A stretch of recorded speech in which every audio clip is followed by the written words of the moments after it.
Hey guys, and thank you for tuning in. In this video, we're going to be talking a little bit about hair cutting and the difference between thinning shears, texturizing shears, and chunkers. When I went to school, we were given a pair of thinning shears. These are thinning shears.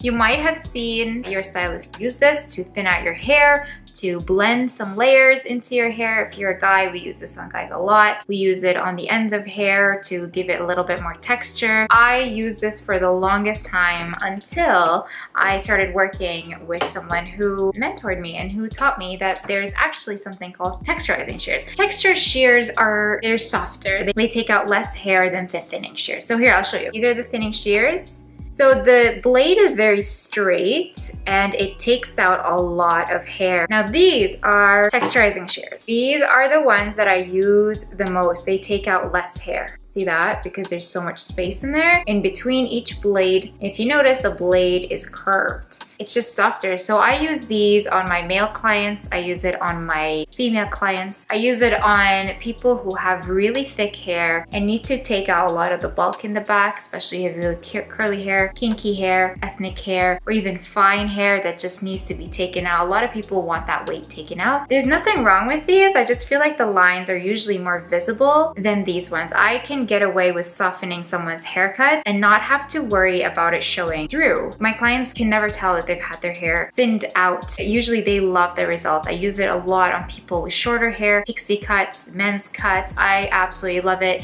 And I've seen the grow out phase. So a lot of my clients come back to me and I see the way their pixies has grown out. I see the way that their layers have grown out.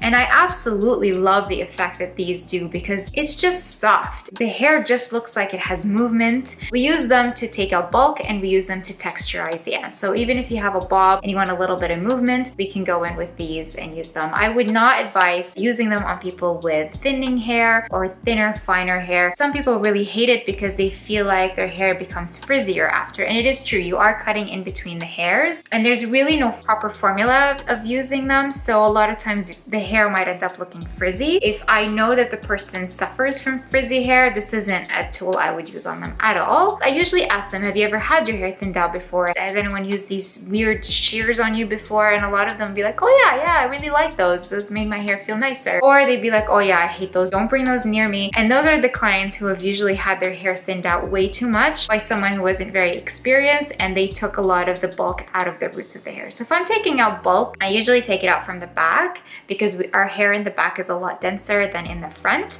And I usually do it right at the roots. If you use any of these at the roots, what ends up happening is you end up having half like little hairs sticking out that look like baby hairs, and we don't want to do that because nobody wants those frizzies. A lot of people think, oh, it's just static or it's just baby hairs. It's actually probably your stylist going in with the thinning shears or the texture shears and taking out way too much at the root. I use it to blend layers a lot, so if your layers are really thick and heavy. So I'm going to show you the difference between these two on my mannequin. All right, so I'm going to go ahead and take out some bulk from this chick's hair so you guys can see the difference between the texture shears and the thinning shears. I'm just gonna take out the hair from the middle section so that I don't get any frizzies on the top. And on one side, we're gonna do thinning shears.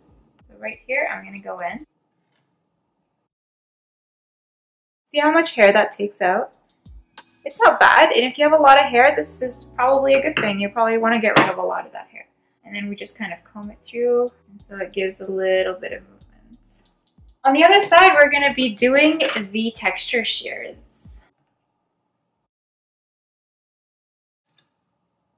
And it takes out way less hair.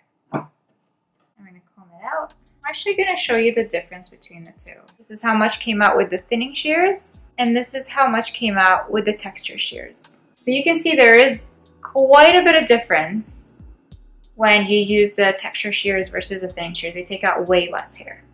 I hope this video helped you guys out, whether you're a client or you're a hair student or a hairstylist. I hope that this kind of cleared things up for you. If you are a pro, please leave your comments below and tell me if I've missed anything or if there's something that I don't know about using these thinning and texturizing shears.